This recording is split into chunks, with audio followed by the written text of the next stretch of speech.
औज़ुबिल्लाहि मिनश्शैतानिर्रजीम बिस्मिल्लाहिर्रहमानिर्रहीम इय्याका नअबुदु व इय्याका नस्तईन।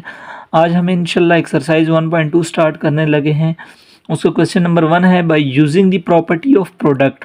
अब आपने प्रॉपर्टी यूज़ करनी है प्रोडक्ट की and quotient rule for radicals. अब ये रेडिकल्स गिवन है, ठीक है। Write each expression as a single radical. अब ये दो रेडिकल्स गिवन है, इनको सिंगल रेडिकल में कन्वर्ट कर रहे हैं एंड सिंप्लीफाई और सिंप्लीफाई भी करें अगर होता है, ठीक है। क्वेश्चन नंबर पार्ट नंबर 1 है आपका क्वेश्चन नंबर 1 का √6 और इसके ऊपर ये आपके पास 3 नज़र आ रही है। अब ये इसको आप इंडाइसिस बोलते हो, क्या बोलते हो? इंडाइसिस। अगर इंडाइसिस सेम हो तो ये अंदर जो रेडिकेंड्स होते हैं ना, ये अंडर रूट के अंदर वाली वैल्यूज को आप रेडिकेंड्स बोलते हो। इनको आपस में हम मल्टीप्लाई करके एक ही आप इंडेक्स में उसको लिख सकते हो, ठीक है। दैट इज प्रोडक्ट रूल, ठीक है। 6 6 आर 36। मैंने जस्ट छोटा सा काम किया है, इनके इंडाइसिस सेम है, इन दोनों को मैंने एक ही इंडेक्स के अंदर लिखा और इन दोनों को आपस में मल्टीप्लाई कर दिया, ठीक है। That is your part number 1। Part 2 है √4, ये आपका पावर 5 है और यहाँ पर √8 और ये अब आप देखो ये जो इंडाइसिस हैं ये सेम है। जब भी इंडाइसिस सेम होंगे आपने इनके रेडिकेंड्स को आपस में मल्टीप्लाई करके एक ही इंडेक्स के अंदर लिखना है, ठीक है। 4 8 आर 32 और √ ये 5, ठीक है। पार्ट नंबर 3 है आपके पास √x की पावर 4 √x³ की पावर 4। अब इन दोनों के इंडेक्सेस भी सेम है तो हम क्या करेंगे, इसको एक ही इंडेक्स में लिखेंगे और x मल्टीप्लाई बाय x3 हो जाएगा। अब दरमियान में डॉट है तो जब भी ये कोफिशिएंट सेम हो तो इनकी पावर्स को हम क्या करते हैं, ऐड करते हैं। तो 1 + 3 क्या हो जाएगा, 4, x की पावर 4। इसकी पावर कुछ नहीं थी, जिसकी पावर कुछ भी ना हो उसको आप क्या बोलते हो, यहाँ पर पावर क्या यूज़ हो रही है, 1 यूज़ हो रही है। पार्ट नंबर 4 है आपके पास √10 और √11 की पावर 3। अब आप देखो इंडाइसिस सेम नहीं है। जब भी इंडाइसिस सेम नहीं होते प्रोडक्ट रूल उस पर अप्लाई नहीं होता तो हम लिखेंगे product rule does not applies because indices are not same. Indices इसके सेम नहीं है, that's why product rule is not applicable, okay. So our next part is part 5, x की पावर 7 √4, x की power 5 √4, that is quotient rule, okay. अब ये divide की form में लिखा गया। अब आप देखो इंडाइसिस सेम है तो हम इसको एक ही इंडेक्स में लिखेंगे, x की पावर 7 और x की पावर 5। अब ये +5 जब ऊपर आएगा तो क्या हो जाएगा, -5। 7 - 5 2, x की power 2 √4 is your answer. So our next part is part number 6, that is 5000 √3 and 5 √3। अब देखो ये इंडाइसिस सेम है, ये बात मैं पहले क्वेश्चन से रिपीट कर रहा हूँ। जब भी इनके इंडाइसिस सेम हो गए आप इसको एक ही इंडेक्स में लिखोगे। 5000 डिवाइड बाय 5 को इससे डिवाइड करूँगा तो 5 1 दर 5,000 जार, तो 1000 √3 is your answer. So our 7 part is 500 √2 5 √2। अब ये 2 इन्होंने लिख दिए, लिखने का फ़ायदा नहीं है, आप ना भी लिखो आपका गलत नहीं है, बिकॉज ये जो √ होता है ना इसका मतलब ही 1/2 होता है। यहाँ पर 2 लगा लो तब भी 1/2 है, ठीक है। लिखो या ना लिखो कोई फ़र्क नहीं पड़ता, ठीक है। यहाँ पर लिखा गया तो हम यूज़ कर रहे हैं। तो अब इनके इंडाइसिस देखो सेम है, तो जब भी इंडाइसिस सेम होंगे, पार्ट नंबर 1 से मैं बताई जा रहा हूँ कि जब भी इंडाइसिस सेम होंगे हम उनको एक ही इंडेक्स में लिखेंगे। 500 डिवाइड बाय 5 5 1 दर और 5 100 दर, तो 100 √2 is your answer. So our 8 part is also same with part number 4, that is √10 √7।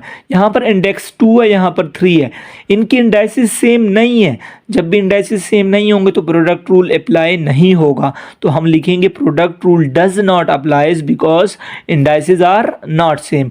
उम्मीद करता हूँ आपको क्वेश्चन नंबर 1 पार्ट नंबर जो इसके 8 पार्ट हैं वो समझ आ गए होंगे। Number 2 is right each exponential as an equivalent radical expression। Exponential given है, एक्सपोनेंशियल मीन पावर की फॉर्म में आपके पास क्वेश्चन होंगे, उसको आपने रेडिकल में कन्वर्ट करना है और सिंप्लीफाई करें अगर पॉसिबल हो। पार्ट नंबर 1 है 216 की पावर 2/3। अब ये जो 3 होता है ना, ये √ लगा के यहाँ पर आप लिखते हो और ये जो ऊपर न्यूमरेटर होता है ये आप अंदर लिखते हो, डिनोमिनेटर बाहर न्यूमरेटर नीचे। अब 266 नहीं है, सॉरी 216 का अगर आप स्क्वायर लो, स्क्वायर का मतलब इसको 2 दफ़ा मल्टीप्लाई कर लो, आप कैलकुलेटर में इजीली कर सकते हो। तो ये आपको देता है 46656 √3, that is your part number 1। Part 2 में क्या है 29 की पावर 1/2। अब ये जो 2 है ये बाहर आएगा और ये जो 1 है ये अंदर, ये लिखो या ना लिखो कोई फ़र्क नहीं पड़ता। 29 की पावर 1 क्या होती है? 29। तो √2 29 is your answer. So our part number 3 is 1/32 1/5। अब ये जो 5 है ये बाहर आएगा और ये जो 1 है ये अंदर आएगा। किसी भी नंबर की पावर 1 क्या होती है? वही नंबर अगेन आ जाता है।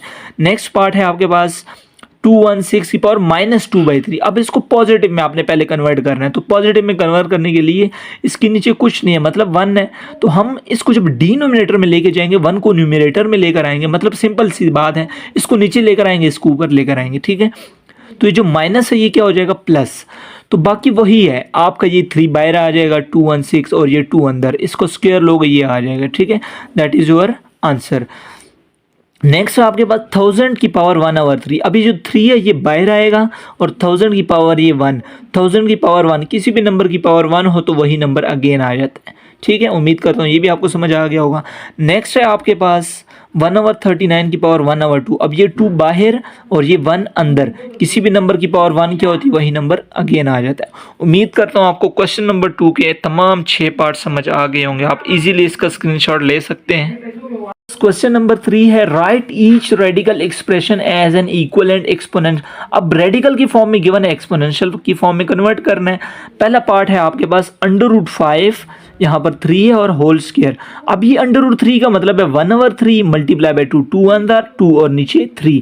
That is your answer. मैंने इसको 2 दफ़ा लिख दिया क्योंकि ये 2 और 3 मैंने ऐसे लिखा था जैसे लग रहा था ये इसके साथ मल्टीप्लाई हो रहा है। ये मल्टीप्लाई नहीं हो रहा है, ये इसकी पावर है, इसलिए मैंने दोबारा लिख दिया, ठीक है। पार्ट नंबर 2 देखो, √10 और ये 4। अब ये √4 का मतलब है 1/4 मल्टीप्लाई बाय 8, 4 1 4 2 2 1 2, 10 की पावर 2 इज योर आंसर, ठीक है। एंड देन है पार्ट नंबर 3। यहाँ पर देखो ये आपके पास √6 3। अब ये √3 का मतलब है 1/3 मल्टीप्लाई बाय ये वाली पावर हो जाएगी 3 1 3 2 6 की power 2। That is your answer. अब नेक्स्ट है आपके पास √6 3। अब ये दोनों सेम है, ये नेगेटिव में ये पॉजिटिव में, सिंपल सी बात है। तो ये 1/3 मल्टीप्लाई बाय 6, 3 1 3 2 6 की पावर 2 इज योर आंसर। मैं इसको 36 क्यों नहीं लिख रही? ये भी तो आपको क्वेश्चन बनता है, बिकॉज क्वेश्चन में क्या बोला गया है? एक्सपोनेंशियल फॉर्म, आपने पावर की फॉर्म में इसको कन्वर्ट करना है, जो कि मैं कन्वर्ट कर चुका हूँ, ठीक है। नेक्स्ट है आपके पास √5 की पावर 3। अब इसका मतलब है 1/3 मल्टीप्लाई बाई ये 2, 2 1 2, 2/3, 5 की पावर 2 और 3। यहाँ पर नेगेटिव है और यहाँ पर पॉजिटिव था, ये दोनों, ये और ये दोनों आपके पास सेम है, ठीक है। नेक्स्ट है पार्ट नंबर 6, √10 4। अब इसको भी 1/4 लिखेंगे मल्टीप्लाई बाई 8, 4 1 4 2 2 1 2, तो -10 की पावर 2 इज योर आंसर। ये और ये आपके पास सेम है, ठीक है। जस्ट इधर पहले माइनस लगा देना है। तो उम्मीद करता हूँ आपको क्वेश्चन नंबर 3 के तमाम पार्ट समझ आ गए होंगे। किसी भी किस्म का कोई भी मसला हो आप मुझे कमेंट कर सकते हैं, ठीक है। जज़ाकल्लाह। मिलते हैं एक नई वीडियो के साथ जिसमें इंशाल्लाह हम क्वेश्चन नंबर 4 और 5 को डिस्कस करेंगे। जज़ाकल्लाह। खुदा हाफिज़।